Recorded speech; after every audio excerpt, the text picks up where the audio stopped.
मैं और मेरा कंप्यूटर। गवर्नमेंट स्कूल में ये एक बुक लाया गया है जो कि मिडिल स्कूल वाले बच्चों के लिए है फ्रॉम 6 टू 8। ये एक ऐसा बुक है जो किसी भी स्तर के बच्चे को अगर कंप्यूटर का कोई भी ज्ञान नहीं है तो उनके लिए ये एक बहुत अच्छी बुक है। तो चलिए इस बुक को सीखने के लिए और समझने के लिए हम लोग सबसे पहले चैप्टर पे आते हैं। कंप्यूटर एक परिचय यानी इंट्रोडक्शन कंप्यूटर की। इस बुक को पढ़ने का दो तरीका हो सकता है। पहला कि मैं इस चैप्टर को पूरा पढ़ाऊं या दूसरा कि मैं क्वेश्चन आंसर के थ्रू इस चैप्टर को बताऊं। मैं दोनों तरीके से बताऊंगा। तो पहली बार जो है मैं चैप्टर को पेज बाय पेज पढ़ाने का प्रयास करूंगा ताकि बच्चों को पूरी समझ में आए। देखिए कितनी अच्छे ढंग से जो बच्चों और टीचर का संवाद है वो यहाँ पे दिखाया गया है। टीचर के साथ बच्चों के संवाद को इस बुक में। सबसे पहले हम लोग समझेंगे कि कंप्यूटर होता क्या है। तो जो इम्पोर्टेंट चीजें हैं हम वही पढ़ेंगे ताकि जितने कम समय हो उसमें समझाया जा सके। तो कंप्यूटर जो है वो अंग्रेजी शब्द कंप्यूट से बना हुआ है। आप देख लीजिए कंप्यूट में आर लगा देंगे तो कंप्यूटर बन जाएगा। और इस कंप्यूट का मतलब होता है गणना करना यानी कैलकुलेशन करना। कैलकुलेशन आप समझते हैं, 2 + 2 4 लिख दिया तो ये क्या है, एक कैलकुलेशन है। इस तरह की बहुत सारी कैलकुलेशंस जो हम करते हैं उसी के आधार पर कंप्यूटर नाम दिया गया है। और हिंदी में कंप्यूटर को संगणक कहा गया है। ठीक है। इसके एक बहुत ही अच्छी और बहुत ही सुंदर जो डेफिनेशन है, परिभाषा है, वो ये है कि कंप्यूटर एक इलेक्ट्रॉनिक डिवाइस है। इलेक्ट्रॉनिक डिवाइस क्यों? क्योंकि कंप्यूटर बिजली को यानी इलेक्ट्रॉन्स के प्रवाह पे काम करता है। इलेक्ट्रॉन से ही इलेक्ट्रॉनिक बना हुआ है। तो इसको ज्यादा ना समझ में आए फिर भी कोई दिक्कत नहीं है। ये एक इलेक्ट्रॉनिक डिवाइस है। यह उपलब्ध कराए गए डेटा एवं निर्देशों के आधार पर विभिन्न तरह के कार्य करता है एवं डेटा को प्रक्रिया कर सूचनाओं यानी इंफॉर्मेशन को परिणाम के रूप में दिखाता है। अब ये ऐसा है कि आपको समझ में सीधे तौर पे नहीं आएगा। तो मैं आपको समझाता हूँ कि ये बोलना क्या चाह रहा है। जैसे हमने किया 2 + 5। ठीक है। तो ये जो 2 और 5 है ये हो गया डेटा। इसको हम लोग डेटा बोलेंगे। इसने क्या कहा है कि ये उपलब्ध कराए गए डेटा एवं निर्देश। हमने निर्देश क्या दिया, प्लस, कि इसको जोड़िए आप। ये निर्देश दिया, इसके आधार पर विभिन्न तरह का कार्य करेगा। कौन सा कार्य यहाँ पे करेगा, जोड़ेगा। और इस डेटा को प्रक्रिया कर यानी इसको जोड़ के प्रोसेस करके आंसर आएगा 7। सूचना, यही आंसर हुआ, यही इंफॉर्मेशन कहलाएगा 7। परिणाम के रूप में कहाँ करेगा प्रदर्शित, इसको करेगा 7 हमारे कंप्यूटर के स्क्रीन पे। तो यही इसका मतलब है कहने का।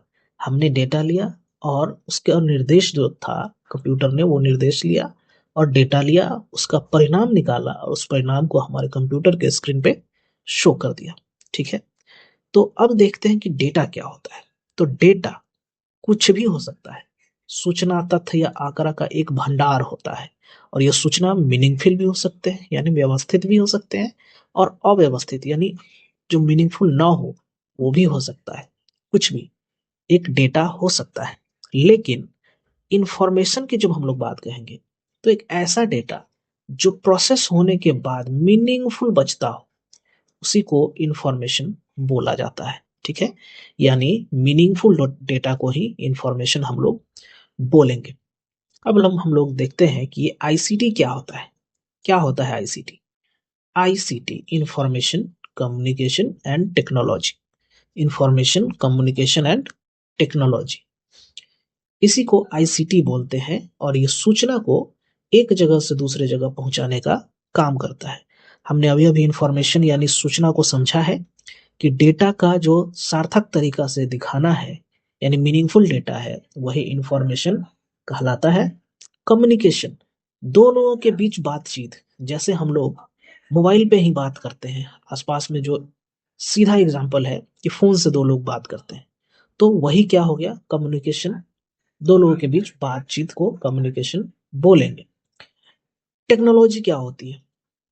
ऐसा उपकरण या तकनीक जिसके माध्यम से कोई भी काम आसान और कुशल हो जाता है, उसे टेक्नोलॉजी बोलते हैं। ठीक है, तो हम लोग इतना कुछ समझे और अब आते हैं कि दैनिक जीवन में ये प्रश्न है इसी चैप्टर में कि दैनिक जीवन में कंप्यूटर का क्या उपयोग है।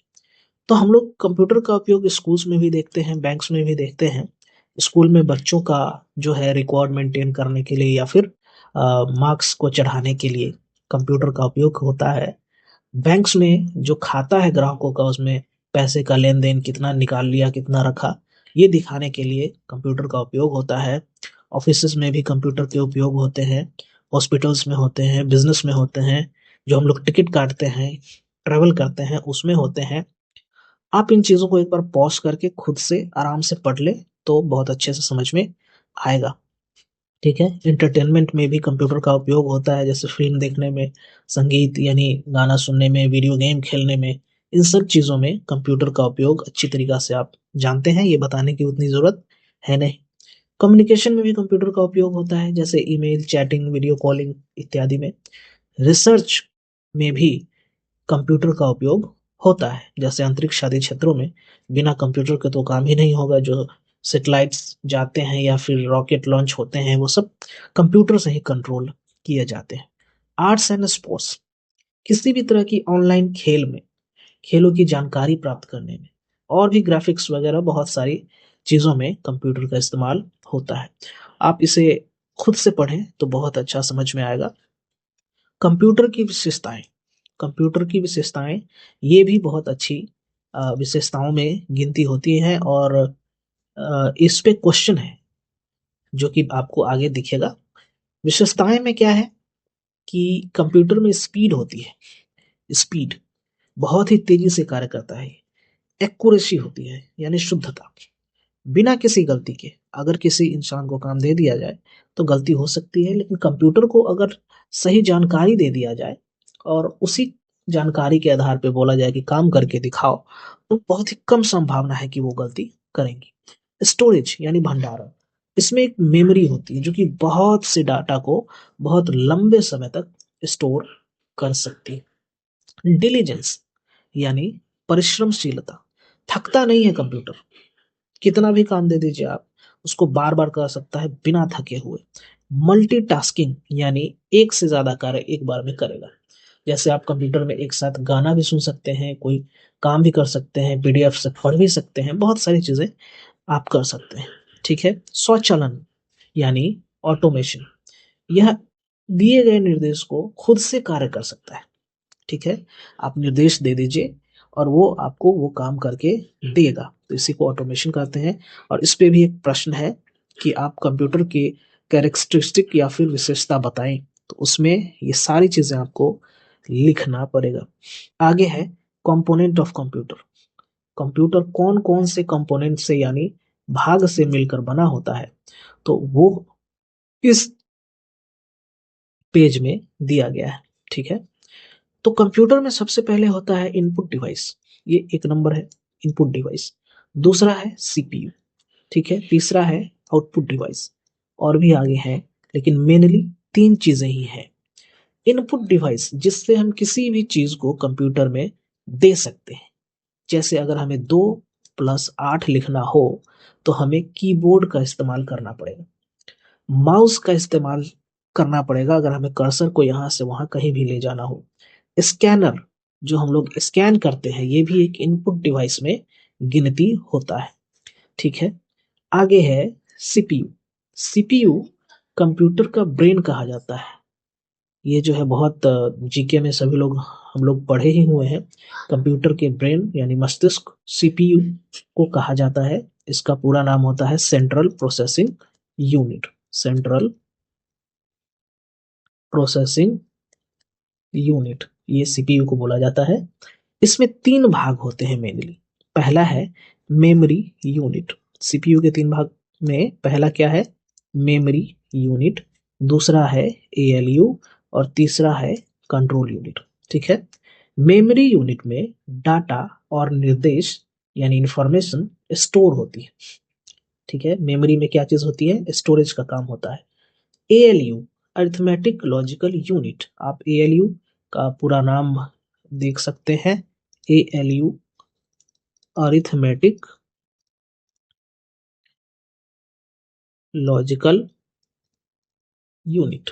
ठीक है, तो यहाँ ही कैलकुलेशन होती है। जो हम लोग 2+8 कर रहे हैं ना, ये प्लस वाली चीज जो है वो ALU में होती है।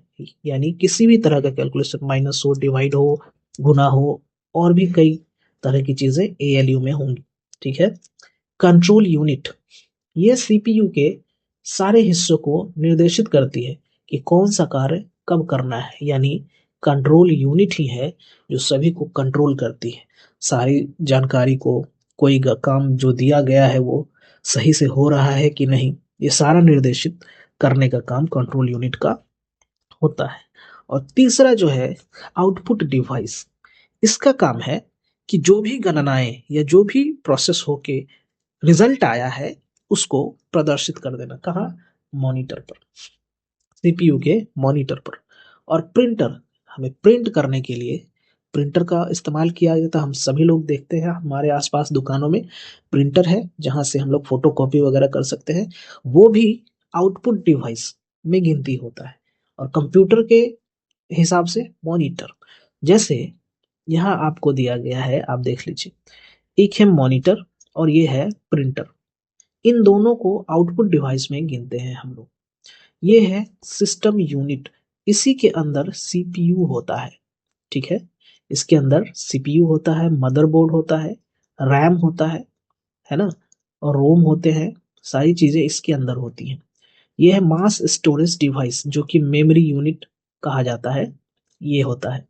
ठीक है, ये बाहरी है, एक्सटर्नल, एक मेमोरी, रैम और रोम इसके अंदर भी होता है, ये एक्सटर्नल स्टोरेज डिवाइस है। इनपुट डिवाइस, ये कीबोर्ड है, ठीक है, और ये माउस है। इनको इनपुट डिवाइस कहते हैं।